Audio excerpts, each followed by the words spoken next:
আলু ভর্তা বানিয়ে রেডি করে রাখলাম। সকালে আজকে আলু ভর্তা আর সঙ্গে গরম গরম রুটি ভাজা হচ্ছে, রুটি খাবো। আসসালামু আলাইকুম ভিউয়ার্স, আমি ইয়েন। সবাই আশা করছি ভালো আছেন। তো আজকে সকাল সকাল আমরা রুটি আর আলু ভর্তা খাবো, এটা আমাদের ব্রেকফাস্ট। আর এই যে আম্মু এখানে রুটি ভাজছে। সকালে রুটি আলু ভর্তা খাওয়ার পরে আমরা মাংস রান্না করা শুরু করেছি। আম্মু সমস্ত মশলা দিয়ে মাংসটাকে এখানে কষাচ্ছে ভালো করে। মাংস প্রথমে প্রেসারে কিন্তু শীষ দিয়ে নেওয়া হয়েছিল। চুলায় পাতিল বসিয়ে দেওয়া হয়েছে আর পরিমাণ মতো পেঁয়াজ দিয়ে দিল আম্মু। এখন দিতে হবে পরিমাণ মতো তেল। তো সয়াবিন তেল একটু বেশি পরিমাণেই দেওয়া হলো, যেহেতু বিরিয়ানি রান্না করা হবে। এখন পেঁয়াজটাকে খুব সুন্দর করে নাড়াচাড়া করে মিক্স করতে হবে তেলের মধ্যে। তো আম্মু এটাকে অনেকক্ষণ ধরে নাড়াচাড়া করছিল আর আমি বললাম আমাকে একটু দাও, আমিও একটু নাড়াচাড়া করব। তো এখন আমি নাড়ছি। এখানে আম্মু দিয়ে দিল আদা বাটা, জিরা বাটা, রসুন বাটা আর কাঁচা মরিচ। তো আমি এগুলোকে তেলের মধ্যে মিক্স করছিলাম। আমার আসলে নাড়াচাড়া করতে খুবই ভালো লাগে।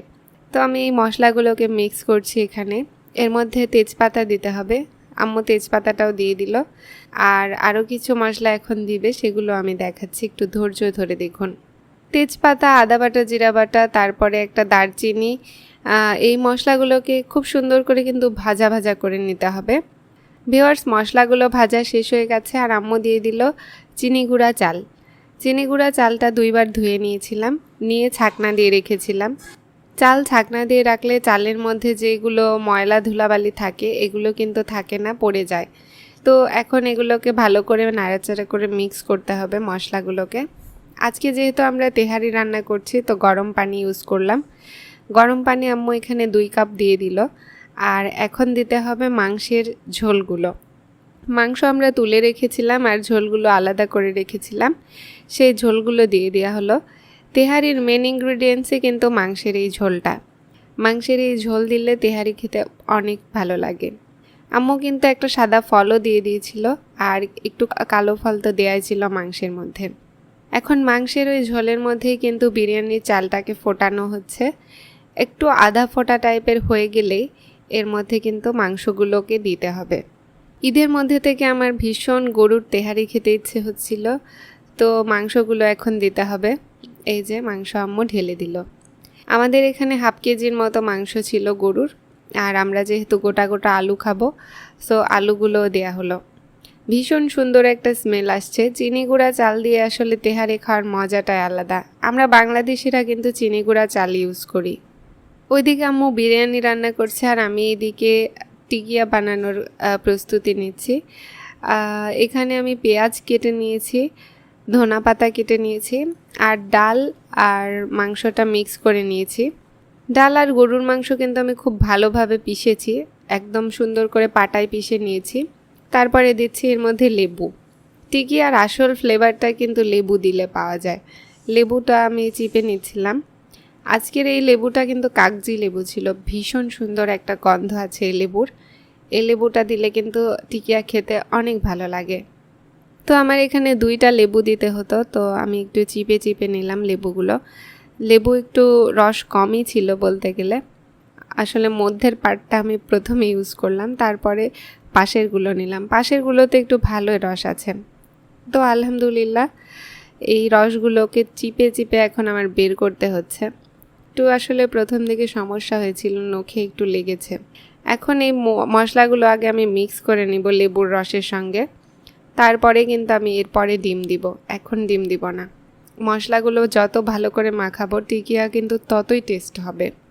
ঈদের দিন ছোট ভাই টিকিয়া খেতে চেয়েছিল, কিন্তু আমরা ভাবলাম যে কয়েকদিন পরেই খাওয়া হোক, কারণ যেহেতু সবাই রোজা ছিলাম, রোজা রেখে আসলে আর এত স্পাইসি খাবার খাওয়া যাচ্ছিল না। তো এই যে এখন আমি এগুলো মাখালাম, মাখিয়ে সব কয়টা একসঙ্গে মিক্স করব। টিকিয়ার এই মশলাগুলো কিন্তু খুব সুন্দর স্মেল আসছে আমি মাখার সঙ্গে সঙ্গে, আর জিভেতে দিয়ে দেখলাম টকটা ঠিক আছে কিনা। ডিমের কুসুমটা ছেঁকে তুলে নিলাম, শুধু কুসুমই ইউজ করব এখানে, আর সাদা অংশটা নিব না, কারণ সাদা অংশ নিলে খুব পাতলা হয়ে যাবে, খেতে কিন্তু ভালো লাগবে না। টিকিয়া যত শক্ত করে মাখা যায় ততই কিন্তু সুন্দর স্বাদ আসবে, তো এই কারণেই কুসুমটা শুধু নিলাম। এখন খুব সুন্দর করে ভালো করে মাখা চাকা করতে হবে, যত মাখবো ততই কিন্তু ভালো লাগবে। আমার ছোট ভাইয়ের আবদার যে আজকে খুব সুন্দর করে টিকিয়া বানাবে আপ্পু, যেন খেতে অনেক ভালো লাগে। কারণ আমার ছোট ভাইও ভীষণ টিকিয়া পছন্দ করে। আমাদের ফ্যামিলির সবাই আসলে আমরা টিকিয়াটা বেশি খাই, এটা খুবই ভালো লাগে। তো আমি খুব সুন্দর করে মাখিয়ে নিলাম অনেকক্ষণ ধরে। আর একটু লবণটা টেস্ট করব। লবণ আবার খুব কম হলে কিন্তু ভালো লাগবে না। তো আমার একটু লেবুর রস কম হয়ে গিয়েছিল, এজন্য আমি আরেকটু লেবুর রসটা চিপে নিলাম। লেবুর রসটা ঠিকমতো না হলে টিকিয়ার ফ্লেভারটা ঠিকমতো আসবে না। তো লেবুর রস দিয়ে এগুলোকে মেখে নিলাম। বন্ধুরা, এই হচ্ছে আমার টিকিয়া বানিয়ে নিয়েছি। অনেকগুলো আমাদের টিকিয়া হয়েছে। সবাই আমরা 3টা করে খেলেও বেঁচে যাবে তারপরে 3টা। তো এখন এগুলোকে ভাজবো। আমি ইন্ডাকশানে তেল গরম করতে দিয়েছিলাম। তেলটা গরম হলো কি না হাত দিয়ে একটু দেখব। হ্যাঁ, আলহামদুলিল্লাহ তেল গরম হয়ে গেছে। আর এখন একটা একটা করে টিকিয়া ছেড়ে দিব তেলের মধ্যে। আমি কিন্তু অনেকগুলোই তেল নিয়েছি, কিন্তু আসলে আলোর জন্য মনে হচ্ছে অল্প একটু তেল আছে। অনেকগুলো তেল নিয়েছি কারণ একসঙ্গে যেন 4-5টা ভাজা যায়। তো ভীষণ সুন্দর একটা স্মেল আসছে তেলে দেওয়ার সঙ্গে সঙ্গে, মাংস ভাজার একটা গন্ধ। আলহামদুলিল্লাহ আজকে আশা করছি ভীষণ টেস্টি হবে আমাদের টিকিয়া। খুবই মজার লাগে এই টিকিয়াটা। আর গরুর মাংসের টিকিয়াটাই বেশি ভালো লাগে, অন্য কোনো মাংসের আসলে ট্রাই করিনি। আম্মু গোসল করতে গেছে, দুপুর হয়ে গেছে, আর আমি ভাজার কাজটা নিলাম কারণ আমার নামাজ পড়া কমপ্লিট। নামাজ পড়ে এসে আমি এই কাজগুলো করছি। এখানে টিকিয়া অনেকক্ষণ ধরে লো ফ্লেমে আমি ভাজছি, কারণ একটু আস্তে ফ্লেম দিয়ে ভাজলে টিকিয়াটা খুব সুন্দর মচমচে হবে আর ভিতরেও ভালোভাবে ভাজা হয়ে যাবে।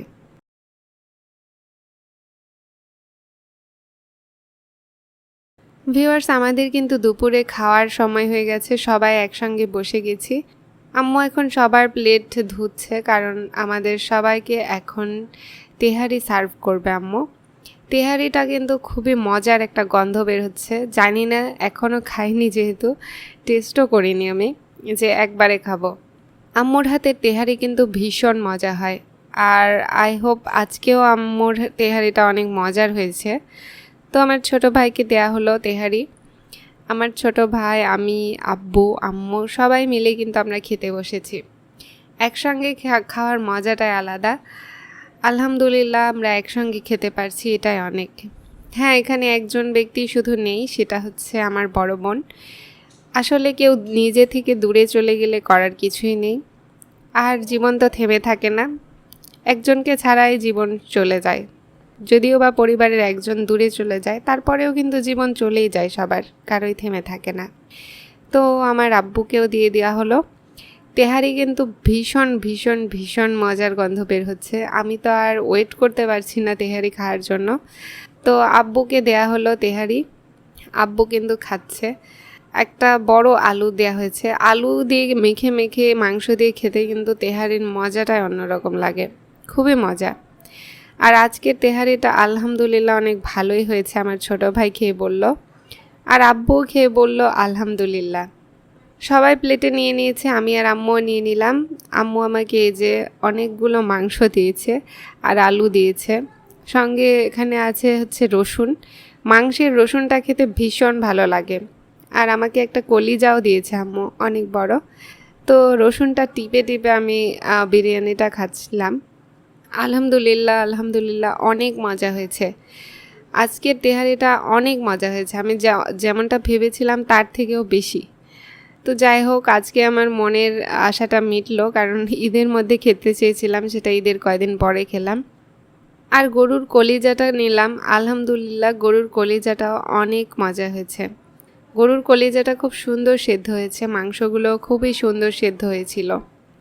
কিছুদিন আগেও অনেক অসুস্থ ছিলাম, কালকেও অসুস্থ ছিলাম। আজকে আপনাদের দোয়ায় কিন্তু আলহামদুলিল্লাহ আমার অসুখ অনেকটাই ভালো হয়ে গেছে।